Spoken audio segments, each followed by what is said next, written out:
Ella es, además de maestra, da clases en el CCH Vallejo. ¿Puede platicarnos un poquito sobre quién es usted? Claro. Yo soy, me llamo Montserrat Lisset González García. Soy profesora aquí del plantel Vallejo desde hace 16 años e imparto las materias de Historia de México y de Ciencia Política. Hace poquito vi que escribió un libro que se llama... Acá lo tengo. Educación para la Igualdad, una propuesta situada en el bachillerato. Ok, ¿podría hablarnos un poquito sobre ese libro? Sí, claro que sí. El CCH tiene, esto se remonta hasta antes de la pandemia. La universidad, toda la universidad, enfrentaron muchos problemas por la violencia de género. Si bien no cerramos, de pronto nos desalojaban, que había mítines, que no sé qué, y luego nos fuimos a pandemia. Pero una de las exigencias de las estudiantas era justamente eliminar la violencia de género, ¿no? Y en la clamo de las colectivas fue una materia, una clase, algo que tuviera que ver con la perspectiva de género, la no violencia hacia las mujeres, etc. La rectoría fue muy abierta y dijo, muy bien, pues vamos a hacerlo, ¿no? Se hizo primero en facultades. En las facultades hay varias facultades ya que tienen materias obligatorias, o sea que tienen que cursarlas para poder salir. La rectoría dijo, ok, va la materia para bachillerato, y entonces lo que teníamos que hacer ahora era pues preparar material para saber cómo dar la materia, ¿no? Y entonces unas maestras y yo pensamos que es necesario escribir pues del sistema en el que estamos. Pensamos justamente en hacer un libro que hablara de nuestro sistema, del sistema de bachillerato. Por eso le pusimos una propuesta situada en el bachillerato, ¿no? Y entonces el libro se compone de 4 capítulos. Un capítulo, que es el mío, hablo sobre las pedagogías feministas y cómo introduzco yo las pedagogías feministas a mis clases. Y entonces ese fue como el preámbulo y de lo que trata el libro.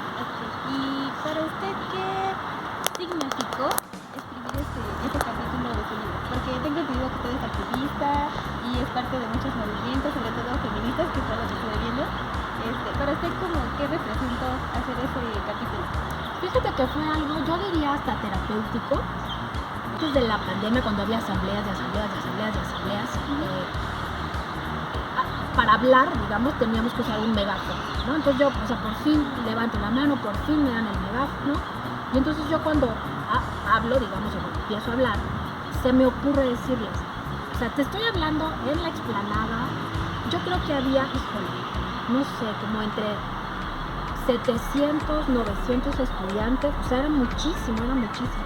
Y entonces yo agarro el megáfono y se me ocurre decirles, oigan, jóvenes, por favor, cálmense. Yo les pido que se calmen. Fue así empecé. Me abucharon. No me dejaron continuar, ¿no? Me abucharon, me callaron, me chiflaron. Entonces dije, bueno, pues ya, ok, entiendo. Pero a mí eso me hizo pensar muchísimo, como, ¿por qué me callaron? ¿Qué pasó? ¿Qué dije? ¿Qué pasó? Que esa fue la reacción, ¿no? Claro, porque uno pensaría que si tú le estás diciendo que se calmen, pues se calmen. Claro. Y fue al revés, la reacción fue como de, pues cálmese usted, ¿no? Casi. Y, entonces, y luego se acercó un maestro que de forma muy paternalista y condescendiente me dijo, hasta me tocó, ay, Monza, lo siento mucho, vimos lo que te hicieron, pero no te preocupes, yo ya sé quién fue, vamos a levantar un acta, como protegiendo, ¿no? A mí eso me molestó muchísimo. Y sí le dije al profe, ¿sabes qué? Yo estoy bien, no te preocupes por mí. Y me parece que, si los chavos y las chavas de pronto dicen, oigan, a ver, espérense, hay que escucharlos. ¿Por qué la reacción es castigarlos? ¿Por qué sí hay que levantar el acta? Y le dije, no, ni te metas, ¿no? Y aparte pensé, no te me acerques, como, ay, pobrecita, ¿no? Aquí estoy acá. Entonces yo a partir de ahí me quedé como muy marcada, porque dije, ¿qué pasó? ¿Qué pasó? ¿Por qué la reacción? ¿Qué dije? ¿No? Y lo cuento en el capítulo. Ese evento en particular a mí me marcó muchísimo porque me di cuenta que tenía prácticas adultocéntricas que según yo no tenía. Y entonces me ayudó mucho como a verme como profesora, como docente, como mujer, si he llevado prácticas o no patriarcales al salón. Si a lo mejor mi mejor comentario es decir, ay, cálmate, Mónica, ¿no? Pero a lo mejor tú dices, puta, no quiero calmarme. O sea, quiero gritar y quiero que me escuchen y quiero decir que... y que llegue la maestra y te diga, ay, cálmate. Pues te enciendes, ¿no? Y entonces la redacción de este capítulo, yo lo cuento ahí, ¿no? Pero la redacción del capítulo a mí me ayudó mucho porque dije, gracias a este evento, medio traumático, porque no voy a decir que fue como fácil, pero a mí me sirvió como de terapia, como de poder mejorar mi práctica. Ahora ya, o sea, estoy bien consciente de decir, no digas cálmate. O sea, di, respira, oye, te escucho, ¿qué necesitas? Pero no digas cálmate. Y entonces también el capítulo lo pensé, si llega a manos de algún alumno, de alguna alumna, pues también que vean las batallas que libramos quienes nos dedicamos a la docencia. Claro, porque muchas veces solamente nos ponemos a pensar en la parte de, por ejemplo, como usted comenta, de los alumnos, entonces solamente te pones a pensar, bueno, es que no escucharon sus propuestas o no escucharon sus quejas, pero tampoco te pones a pensar del lado del profesor, ¿no? Sí. O la autoridad como tal, sea haya Sí. sido que no haya sido. Sí. Y también algo que mencionaste que creo que eso es muy importante, que no estás a veces consciente de esas actitudes que puedes llegar a tener, porque muchas veces puedes decir, es que yo no soy machista porque soy mujer. Exacto. Y puedes tener conductas o palabras que son machistas completamente y tú no conoces qué son hasta que ya investigas qué es. Y mira, qué bueno que dices eso, porque eso es otra reflexión a la que llegué cuando estaba escribiendo el capítulo. Dije, es que estas prácticas patriarcales, híjole, como que se te van metiendo, o sea, no las interiorizas, no eres consciente, ¿no? Entonces, como bien dices tú, a lo mejor yo no me había puesto a pensar que cuando llego al salón de clases les digo a los hombres, varones, ayúdenme a mover las mesas. Ahora quiero hablar un poquito más sobre su trayectoria, porque tengo entendido que usted también es de la UNAM, ¿no? También estudió en la UNAM Ciencias Políticas, que me parece, también fue de la UAM. Ajá. ¿Y puede hablarnos un poquito más sobre eso? Sobre cómo empezó en la escuela, porque también tengo entendido que usted es de provincia. Todo un show, mi vida.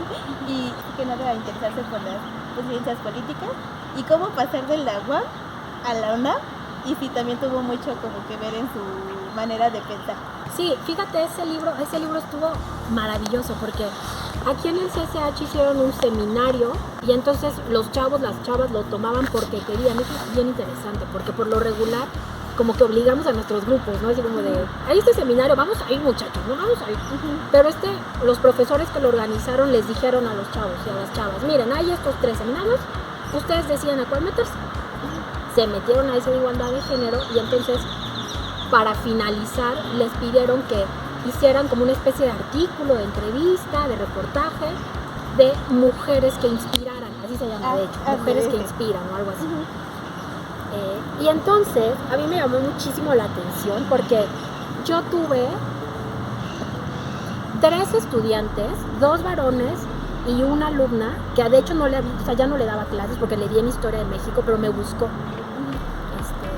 Que justo me explicaron, es maestra, mira, entonces pues queremos, o sea, pues usted es la que nos inspira.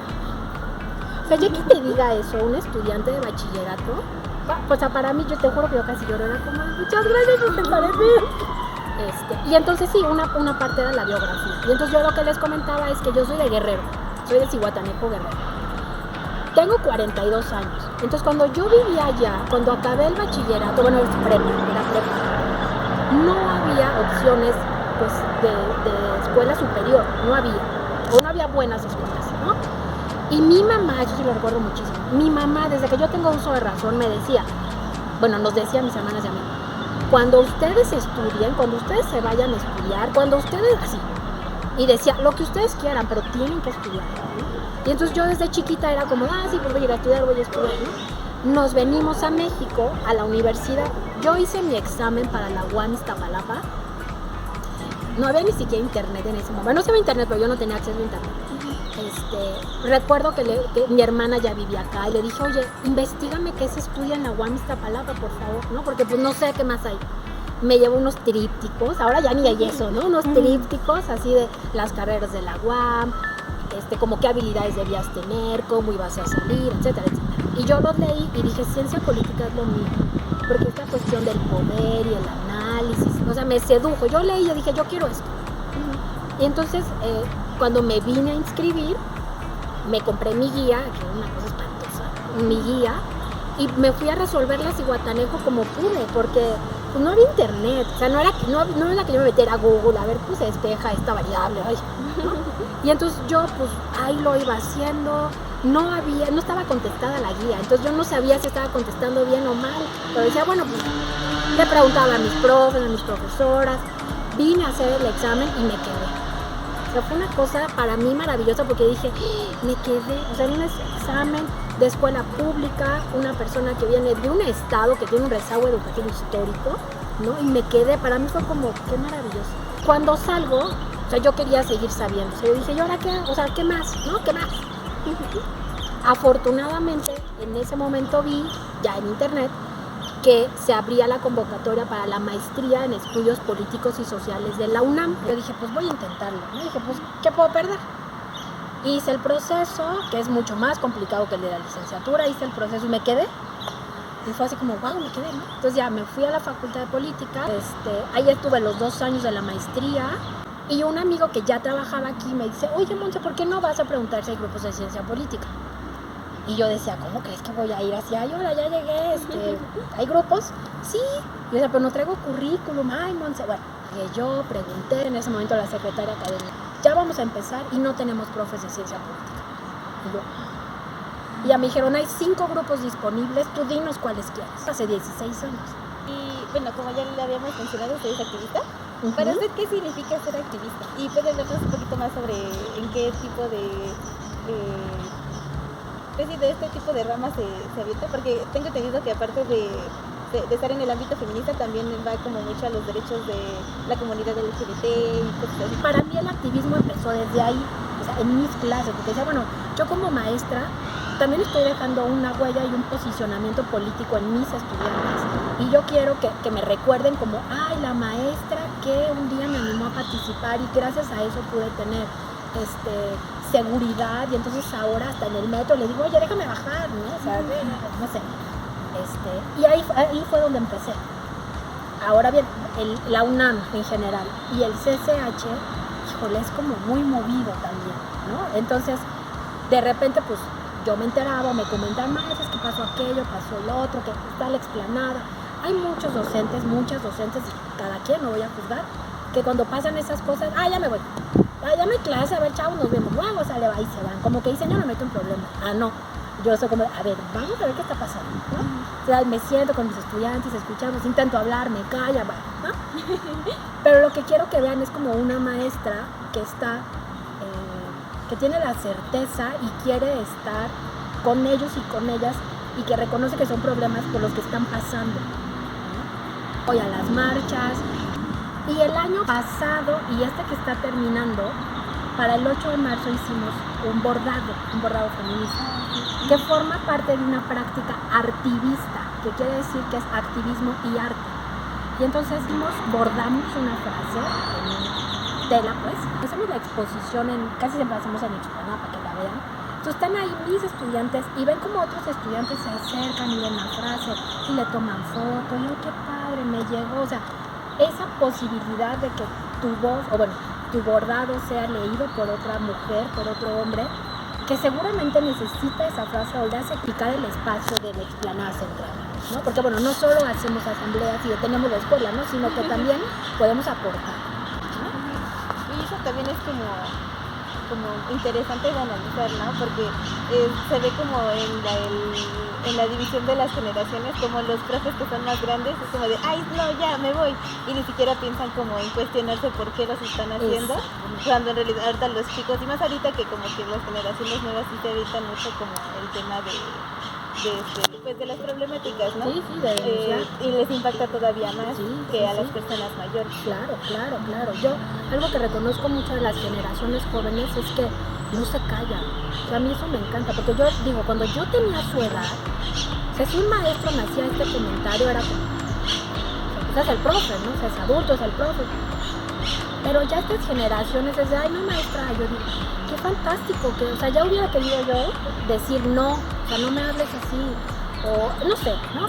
Pero digo, qué padre que tú. Bueno, pues muchas gracias por tu tiempo y pues gracias por contestar mis preguntas. Muchas gracias, te voy a pasar el libro. Sí, por favor. Muchas gracias.